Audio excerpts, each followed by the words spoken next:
Shalom, Kal Halalim La Yahweh, Bahasham Yahweh Shai, Bahasham Racha HaKodash. Double honors to the apostles, elders, and bishops of GMS Ruel, who I learned this truth from. And salutations and blessings to you, elect out there. Alright, starting with the 144,000 and the rest of the 1/3. So, this is an article on Wikipedia entitled Roman Decadence. Okay, and this is very relevant, all right, to the present day, because as we who are in the know, in the ministry, all right, who have had the secrets revealed unto them, all right, the mysteries, we know that those of us living in the Western world, America primarily, Canada, and even in Europe, right, this is all part of the Roman system. We're actually in the Roman Empire all over again. We're in the last leg of the Roman Empire. Okay, right. Revelation 13 mentions the beast whose deadly wound, he received a deadly wound, but it was healed. Okay, that's the continuance of what we're living in, and we're living in its downfall. You know, Kal Halayim La Yahweh Basham Yahweh Shai, because as the book of Ecclesiastes, right, King Solomon said, better is the end of a thing than the beginning. So it says Roman decadence refers to the popular criticism of the culture of the later Roman Empire's elite, seen also in much of its earlier historiography and 19th and early 20th century art depicting Roman life. This criticism describes the later Roman Empire as reveling in luxury in its extreme, characterized by corrupting extravagance, weakness, and sexual deviance, as well as orgies and sensual excesses.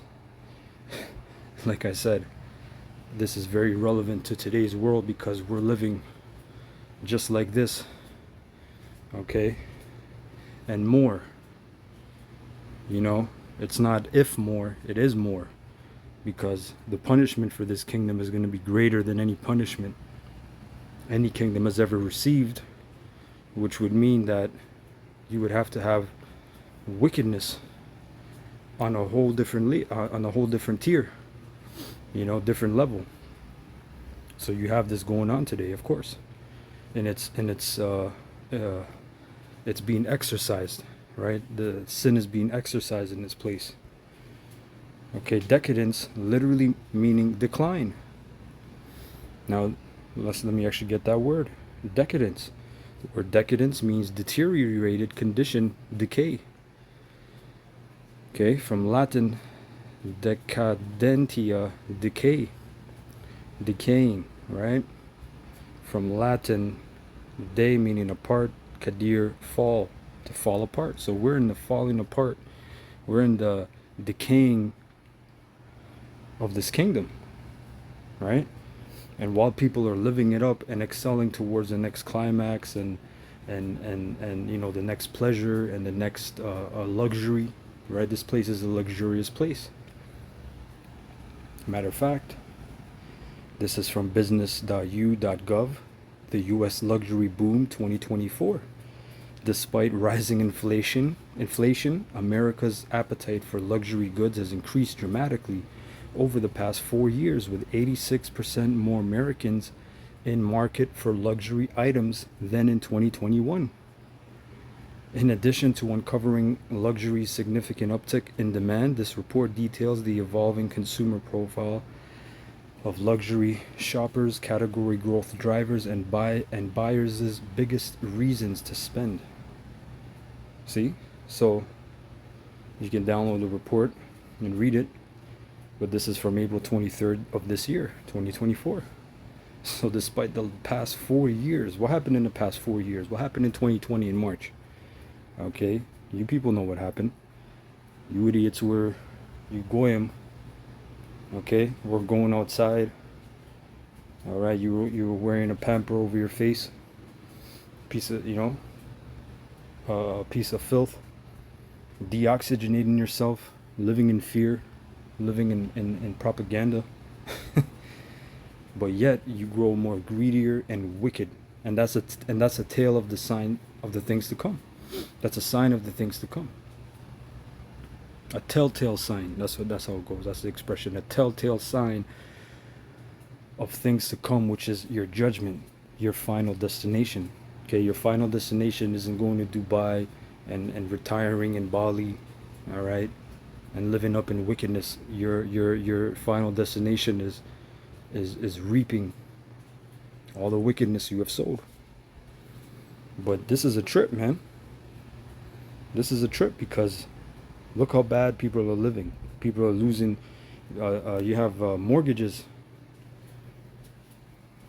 Okay, you have failed mortgages. A bunch of people can't pay their mortgages, all over in America and in Canada as well. Over here. Okay. So let's go to the word luxury, as I mentioned that word luxury. Luxury, 1300, sexual intercourse. Mid 14th century, lasciviousness, sinful self-indulgence, sensual pleasure, debauchery, dissoluteness, excess, luxuria, extravagant living, profusion, delicacy. Okay? And the scriptures speak about this, man. There's a time and place for everything in the kingdom. Guess what? We're not going to be excessive, but we're going to be wealthy, in power, in good health, in rulership. But guess what? In order. Okay? And when you're in the right frame of order anyway, you don't want to go over excessive. You're going to enjoy the things that are there for you. And as the scripture says in Psalms, at the right hand of the Lord are pleasures evermore, but in righteousness. When you people think of pleasure, you're thinking about 3 women, robots, cyborgs, AI, all kinds of madness. No, we're gonna have pleasures of the natural order, okay? Of the natural way. But as you see here, man, that sinful self-indulgence, sensual pleasure, and that's all we read here, right? The later Roman Empire, reveling. What does reveling mean? The scriptures speak about reveling. Reveling means to enjoy oneself in a lively and noisy way. Going to the club, going to this fest, going to this event, going to this venue, oh, I'm going to this concert, living it up. Okay? Self-indulgence. And the scriptures speak about that. Let's get some scriptures. Okay? But I typed in fornication because, where was that? Right? Sexual intercourse, which is fornication. Fornication meaning adultery, and you have spiritual fornication, which is idolatry, going against the Most High. Let me get that actually real quick. Wisdom of Solomon 14:12. For the devising of idols was the beginning of spiritual fornication, and the invention of them the corruption of life.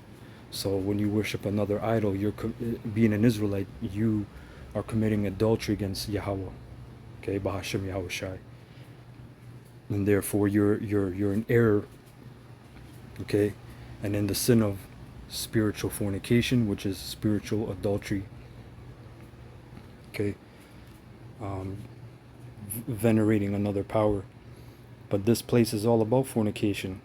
Okay, Revelation 14:8. And there followed another angel saying, Babylon is fallen, that great city, because she made all nations drink of the wine of the wrath of her fornication. In the NLT, then another angel followed him through the sky, shouting, Babylon is fallen, that great city is fallen, because she made all the nations of the world to drink the wine of her passionate immorality. Okay, immorality. Illicit. What did we look up? Right, there you go, adultery. Everything we looked up. Metaphor, the worship of idols. Okay, of the defilement of idolatry as incurred by eating the sacrifices offered to idols. Shrimp, pork. Those are extravagancies. Those are if you don't need that in this kingdom, you're looked upon as an outsider, as you ain't living. You don't dine in at Red Lobster. You don't eat oysters. Man, you ain't living. You ain't got the Baconator. You don't like the Baconator. Are you American? Right, but let me get that.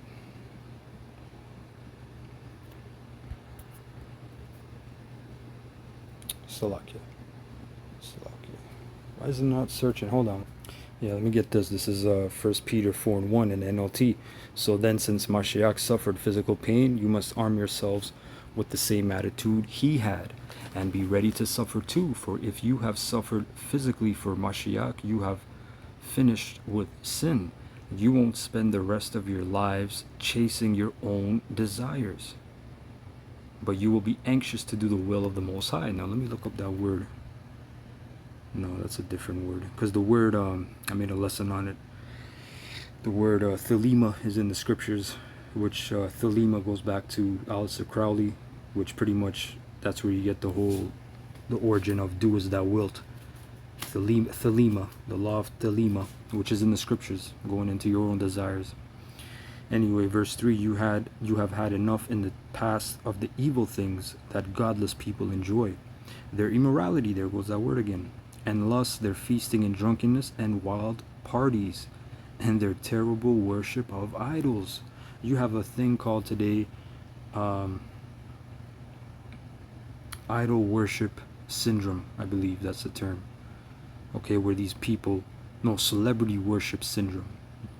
Okay, CWS, celebrity worship syndrome. And these people treat these celebrities as idols. They are your modern day idols. Okay,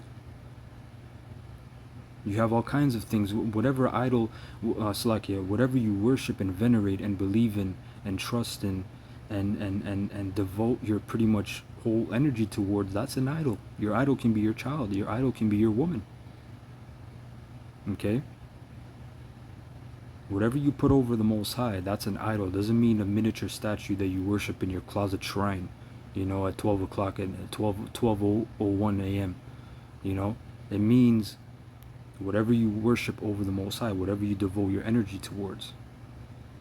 Okay, it says see, and then and the point was being, look, they're feasting and wild parties, man. You know about them Diddy parties, but guess what? Even them regular parties, man. Okay, there's a bunch of madness going on, orgies and adultery, a lot of adultery. Verse 4, of course, your former friends are surprised when you no longer plunge into the flood of wild and destructive things they do, so they slander you. And in the KJV, it says, wherein they think it strange that you run not with them to the same excessive riot, speaking evil of you. Excessive riot. Let me look up that word riot. Asotia, an abandonment, a dissolute life. Didn't we look up that word, that definition, dissolute? Okay, so madness, man, just being a beast. That's what that means, beast mode. That's exactly what that means, fucking beast mode, man.